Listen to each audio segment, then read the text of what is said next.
नमस्कार, आप देख रहे हैं खबर अब तक लाइव। खबर अब तक लाइव में बदरपुर विधानसभा वासियों का विशेष स्वागत है।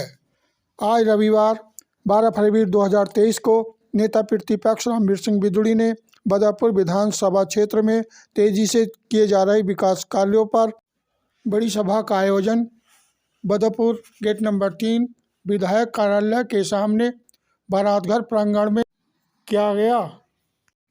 विकास पुरुष नेता प्रतिपक्ष द्वारा बुलाई गई सभा में बदरपुर विधानसभा क्षेत्र की सभी कॉलोनियों के आरडब्ल्यू प्रधान, सभी क्षेत्रवासी एवं भाजपा पदाधिकारी व समस्त भाजपा कार्यकर्ता शामिल हुए। खबर अब तक लाइव पर पूरी खबर विस्तार से जरूर देखिए। ऐसी और भी खबरें आप तक पहुँचें, कृपया खबर अब तक लाइव को सब्सक्राइब करें।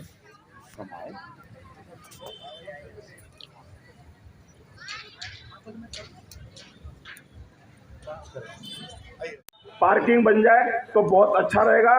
और हमारे बारात घर के सामने ही एक सभी लोगों की मांग है, कालिंदी कुंज जाते हैं बिहार के लोग, छठ पूजा का पर्व मनाते हैं। बहुत बहुत धन्यवाद। आप हमारी बात सुनेंगे बिदुड़ी साहब से तो कैसे?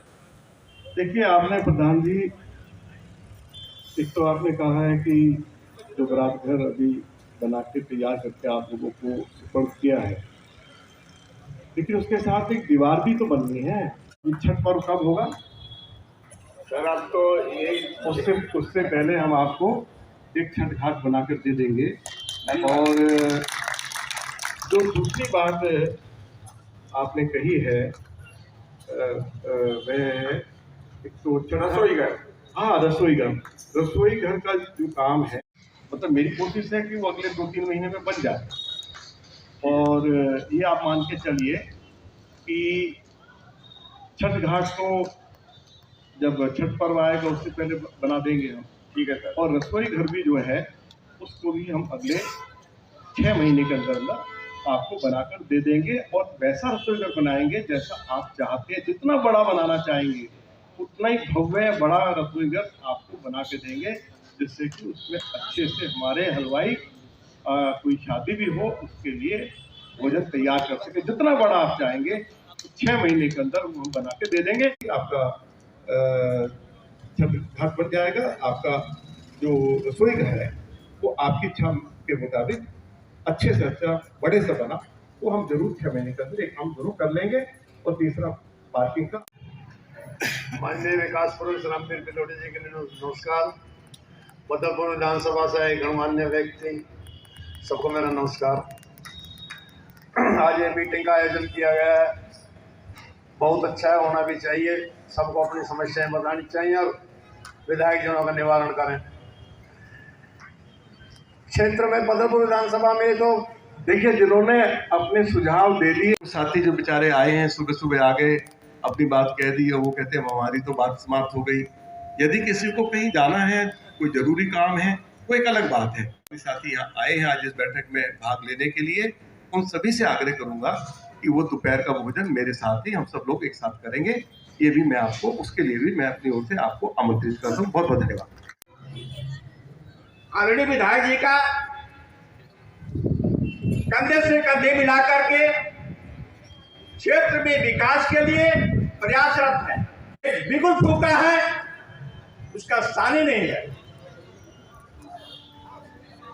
जब चुनाव हो रहा था पिछले विधायक का, उसी समय हमने अपने आदरणीय विधायक से कहा था कि आदरणीय विधायक जी, मैं अपना एक सुझाव देना चाहूंगा, जिसके लिए लोग काफी हमें ये कहने के लिए आग्रह किए हैं कि नार पार जो टंकी रोड है, उस पर मैं आपका ध्यान आकर्षित करना चाहूँगा।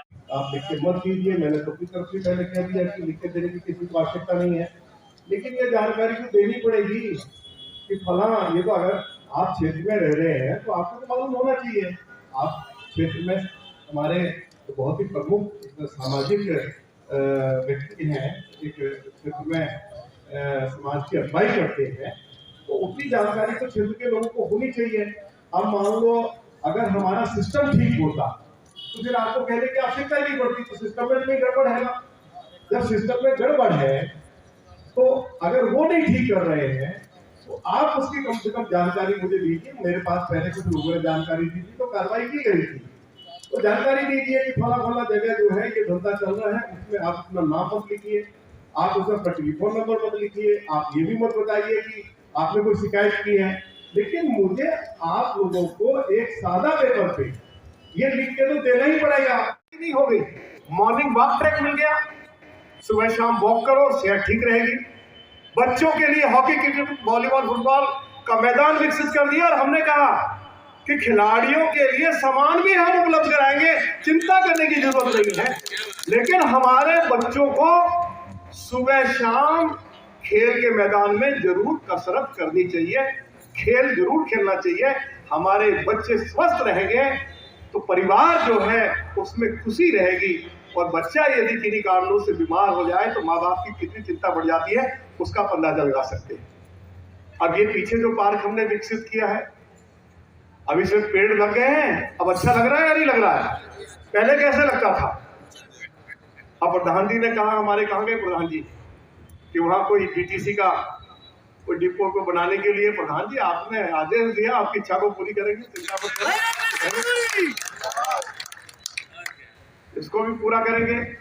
अब मुझे बताइए कि ये जो पूरा आप क्षेत्र देख रहे हो, मुझे क्योंकि मेरा ऑफिस यहीं पे है, बगल में जो लोग रहते हैं वो कहते हैं विदुर साहब बहुत ट्रक्स आते हैं, फिर वो कूड़ा डालने जाते हैं, फिर कूड़ा डाल के फिर वापस नहीं आते हैं।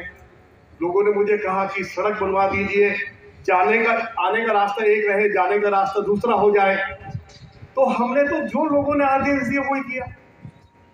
ये चौधरी चरण सिंह मार्ग टूटा पड़ा था, इसको हमने बनवाया, द्वार भी बनवाया। मैं आप लोगों से पूछना चाहता हूं कि हमारे क्षेत्र में कोई पार्क था क्या 2020 से पहले? एक पार्क श्रीमती अनामिका सिंह जो हमारी मेयर रही है उन्होंने हरिनगर में बनवाया।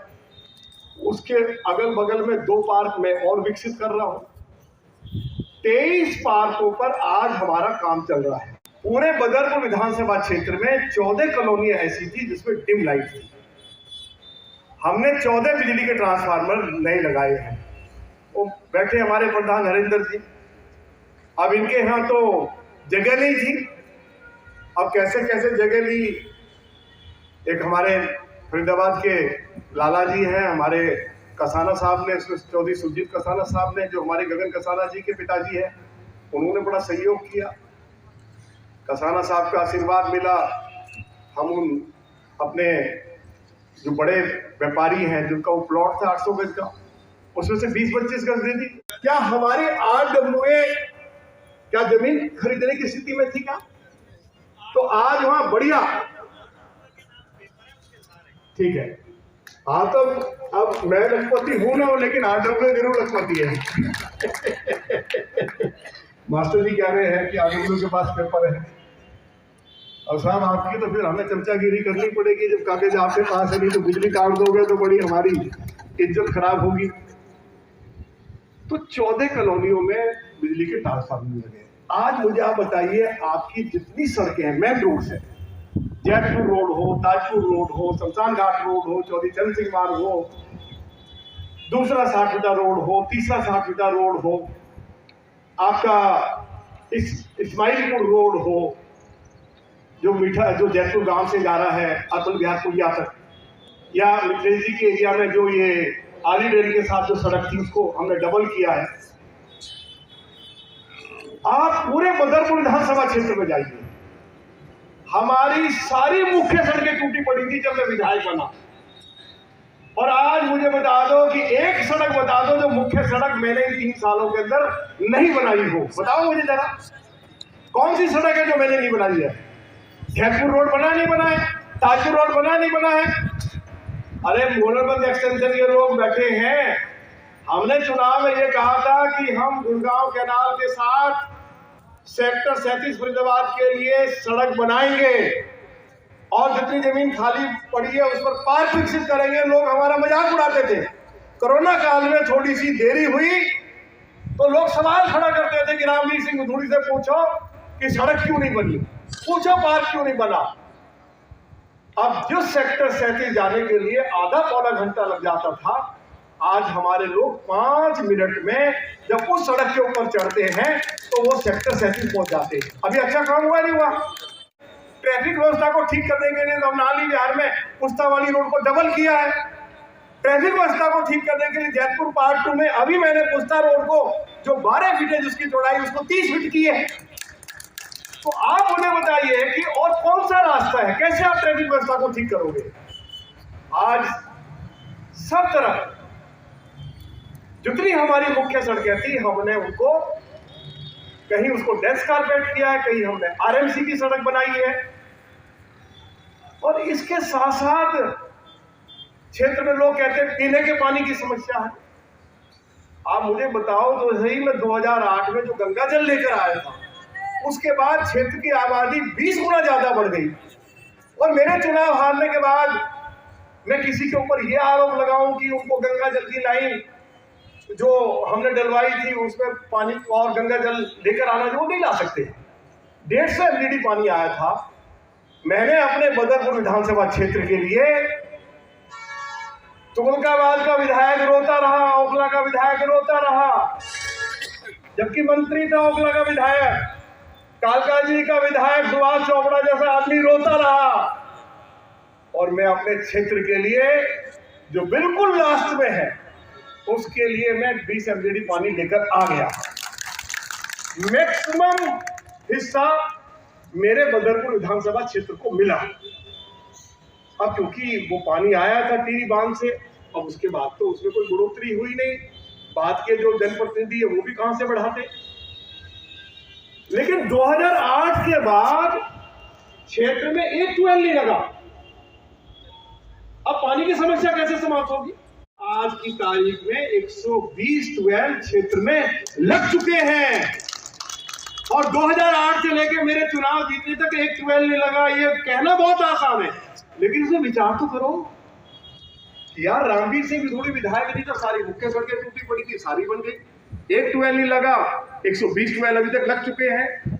बिजली की बड़ी भारी समस्या थी, 14 जगह बिजली का ट्रांसफार्मर लग गए। एक पार्क नहीं था, 23 पार्क, चाहे वो हरियाणा सरकार की जमीन है, चाहे यूपी की जमीन है, चाहे वो एनटीपीसी की जमीन है, चाहे भारत सरकार की जमीन है।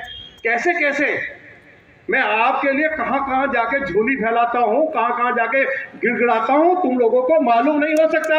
और जब मैं उसकी जानकारी भी देना चाहता हूं तो लोग मेरा मजाक उड़ाते हैं कि ये नेताओं के बाद नेतागिरी जाके करता है, ये करता क्या है क्षेत्र के लिए। तो आज मैं उनका जवाब दे रहा हूं कि जब मैं जाता हूं, अगर मैं पोस्ट डालता हूं तो ये चिट्ठी आप पढ़ रहे हो ना, इसमें लिखा है हाईवे की भी चर्चा है, फ्लाईओवर की भी चर्चा है, आगरा कैनाल का पुल कैसे बनेगा उसकी भी चर्चा है। मैं हरदीपपुरी को लेके आता हूं तो मैंने उससे कोई कोटा लाइसेंस नहीं लेना, मुझे अपने क्षेत्र का ओजोन खत्म करवाना है। तो मैं उनके लिए भी कम से कम 25,000 रुपए की बड़ी माला मंगवाता हूँ और पूरे क्षेत्र में बड़ा बड़ा होर्डिंग लगवाता हूँ उनका, कि सरदार जी देख के प्रसन्न हो जाए कि क्या बात है, बदरपुर क्षेत्र के लोग जिंदाबाद हैं, कितना अभिनंदन कर रहे हैं। तो जरूर कुछ ना कुछ सोचेंगे क्षेत्र के बारे में, भाई इतना बड़ा अभिनंदन हुआ है। और क्या मांग रहा रामवीर सिंह जरूर यही मांग रहा है कि ये ओजोन लग ही नहीं सकता था इस क्षेत्र में, 2010 में लग गया, जैसे लग गया। महाराज इसको हटाइए, हमारी जान छुड़वाइए, मैं भी गंगा नहालूं। तो सरदार जी ने आशीर्वाद दे दिया है, मई जून में मैं भी गंगा नहालूंगा, ओजोन हट जाएगा। आगरा कैनाल के पुल की मैंने बात कर दी आपको। अब ये लोहिया पुल, इसके बारे में तो ये कह दिया था हमारे बड़े बड़े जो समझदार लोग हैं, चाहे उन्होंने इंजीनियरिंग ना की हो, लेकिन कह दिया ये बन ही नहीं सकता, चट्टान नीचे आ गई है। अरे मैंने कहा यार तुम मुझे चुनाव जिताओ, उत्तर प्रदेश में बाबा योगी की सरकार है, वो चट्टान हो कुछ हो सबका इलाज कर देंगे।